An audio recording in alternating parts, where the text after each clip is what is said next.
लोगों को इसका लाभ कैसे दिया जाएगा। उन्होंने कहा कि सरकार उनकी बातों को मान रही है। आने वाले दिनों में मान सम्मान मां बहन योजना भी लागू हो सकती है। और डोमिसाइल की बात है तो लगातार ये लोग जो है 20 साल से रहे और हम सब लोग चाहते थे कि बिहार के लोगों को जो है ज़्यादा से ज़्यादा जो है रोजगार और नौकरी बिहार में मिले और इसके लिए हम लोगों ने कई तरीके जो है अपनाने का हम लोगों ने चाहे लीगली वे में कई राज्यों में जो डोमिसाइल है वो आप देखिएगा कोर्ट में चैलेंज है, लेकिन अब ये सरकार जो है इसने किया है सरकार ने, लेकिन अभी देखते हैं कि क्या इम्प्लीमेंटेशन है, उसका स्वरूप देखा जाएगा। केंद्रीय मंत्री जीतन राम मांझी ने गयाजी जिले के गुरपा स्टेशन पर हरी झंडी दिखाकर जम्मू तवी सियालदाह एक्सप्रेस ट्रेन के ठहराव का शुभारंभ किया। पिछले कई वर्षों से गुरपा स्टेशन पर जम्मू तवी एक्सप्रेस ट्रेन के ठहराव की मांग जनप्रतिनिधि और समाजसेवी करते आए हैं। जीतन राम मांझी ने पहले ही कहा था कि जब तक ट्रेन का ठहराव गुरपा में नहीं होगा तब तक नहीं आऊंगा। उन्होंने लोगों की मांग को पूरा करते हुए खुशी जाहिर की। रेल और ठहराव की बात आई है और वो है हटिया पटना एक्सप्रेस का। हम उसके लिए भी प्रयास करेंगे क्योंकि यहाँ पर गुरपासनी मंदिर है, पर्यटकों का आना जाना होता है, पटना से विशेष लोग आते जाते हैं, इसलिए पटना हटिया का अगर ठहराव है तो बहुत इम्पोर्टेंट होगा। और साथ साथ ये जो गुरपा का गांव घर का जो गली नली है उसको भी हम देखेंगे कि अपना स्टैंडर्ड के टाइप से हो जाए ताकि लोगों को कोई दिक्कत नहीं हो। साथ साथ यहाँ पर बुकिंग काउंटर तो है ही है लेकिन रिजर्वेशन काउंटर नहीं है, इसके लिए भी हम प्रयास करेंगे। भारतीय प्रशासनिक सेवा के 1991 बैच के अधिकारी प्रत्यय अमृत बिहार के नए मुख्य सचिव होंगे। 1 सितंबर को वे पद संभालेंगे। उनका कार्यकाल 31 जुलाई 2027 तक रहेगा। सामान्य प्रशासन विभाग ने कल इसकी अधिसूचना जारी कर दी है।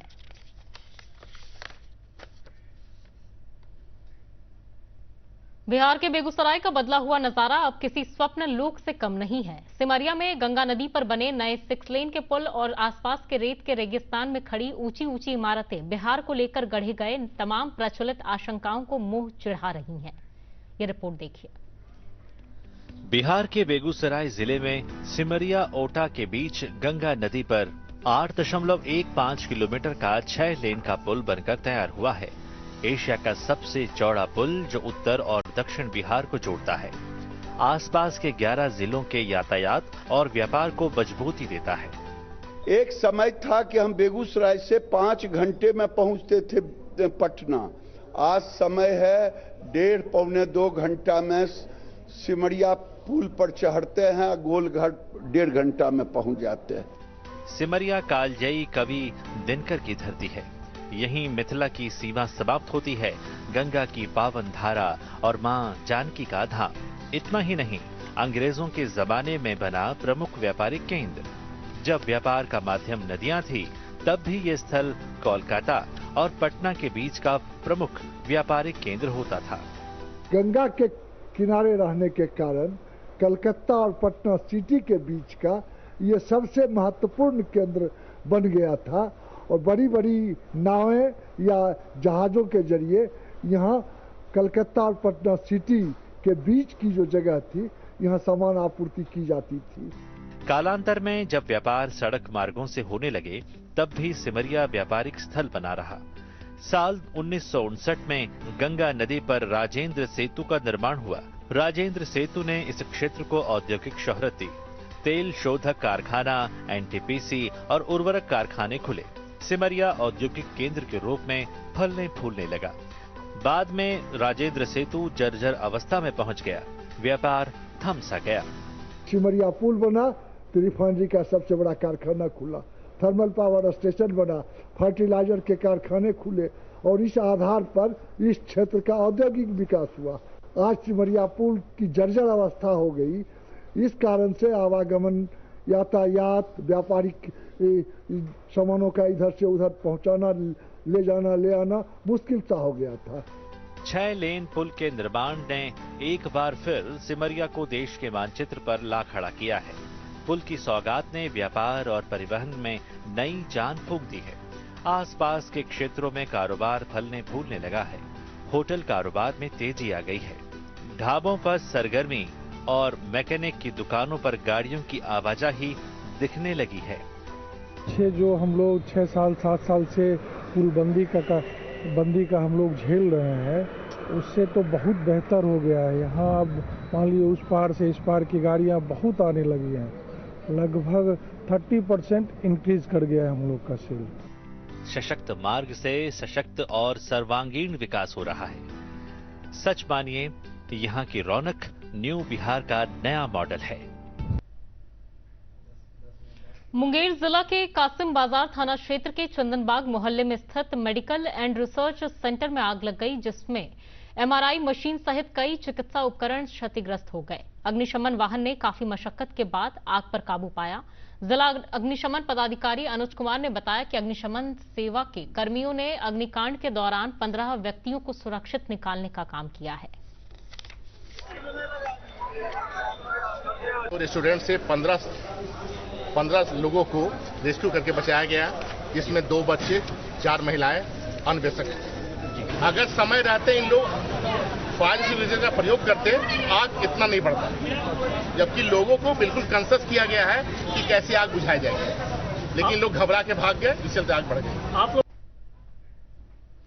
सावन की अंतिम सोमवारी के पावन अवसर पर कल बिहार के उप मुख्यमंत्री विजय कुमार सिन्हा ने लखीसराय के प्रसिद्ध श्री अशोक धाम इंद्र दमनेश्वर महादेव मंदिर पहुंचकर विधिवत पूजा अर्चना की। इस दौरान उन्होंने भगवान भोलेनाथ से प्रदेश में सुख, समृद्धि और शांति की कामना की।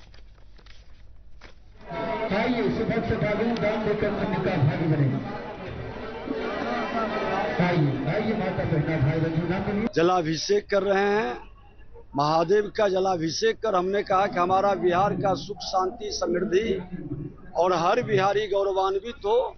ईश्वर ये कृपा करें, बिहार के अंदर सकारात्मक ऊर्जा का संचार हो और बिहार फिर से अपने गौरव गाथा हमारे आने वाला भावी पीढ़ी लिखे, यही ईश्वर से हमारी कामना है। गयाजी जिले के कोंच प्रखंड में 2 दिवसीय कोंचेश्वर महादेव महोत्सव का उद्घाटन हुआ। सहकारिता मंत्री प्रेम कुमार, पर्यटन मंत्री राजू कुमार सिंह और लघु जल संसाधन मंत्री संतोष कुमार ने संयुक्त रूप से दीप प्रज्वलित कर कार्यक्रम का उद्घाटन किया। इस दौरान कलाकारों ने अपनी प्रस्तुति से लोगों का मन मोह लिया।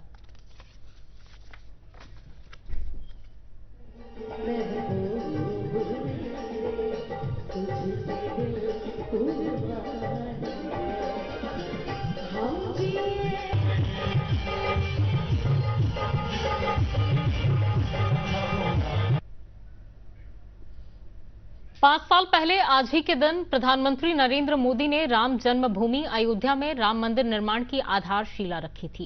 ये रिपोर्ट देखिए। 5 अगस्त 2020 अयोध्या, उत्तर प्रदेश।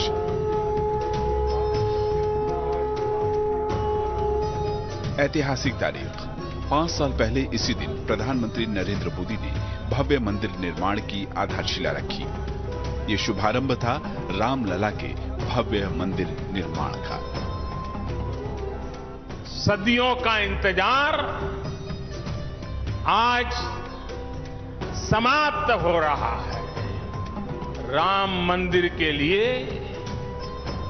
कई सदियों तक कई पीढ़ियों ने अखंड अविरत एक निष्ठ प्रयास किया है। आज का ये दिन उसी तप, त्याग और संकल्प का प्रतीक है।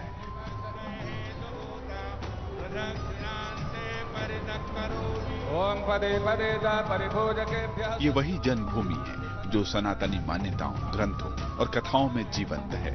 ये वही भूमि है जहां त्रेता युग में प्रभु श्री राम का जन्म हुआ था। चक्रवर्ती सम्राट राजा दशरथ और माता कौशल्या के घर सरयू तट के किनारे अवस्थित अयोध्या नगरी में त्रेता से लेकर 16वीं सदी तक प्रभु श्री राम और उनके प्रति आस्था रखने वालों का प्रमुख केंद्र बना रहा। लेकिन 1528 ईस्वी में मुगल बादशाह बाबर द्वारा जन्मभूमि पर मंदिर के स्थान पर मस्जिद का निर्माण करवाया गया। श्रद्धालुओं के बीच प्रभु श्री राम के प्रति आस्था तो बरकरार रही, लेकिन वो अपने आराध्य के पूजन अर्चन से वंचित रहने लगे।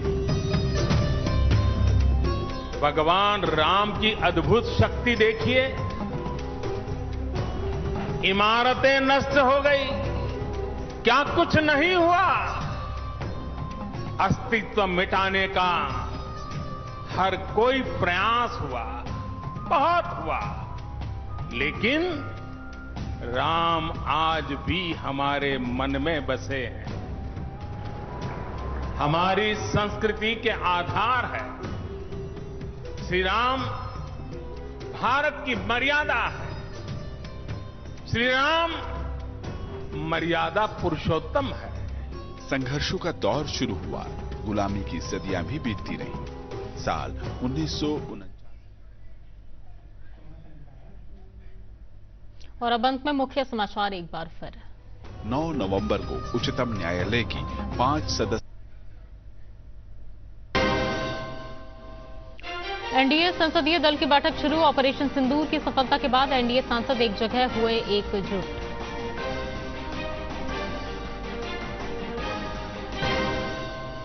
केंद्रीय गृह मंत्री अमित शाह 8 अगस्त को आएंगे बिहार। पुनौरा धाम में माता सीता के भव्य मंदिर निर्माण के भूमि पूजन में होंगे शामिल।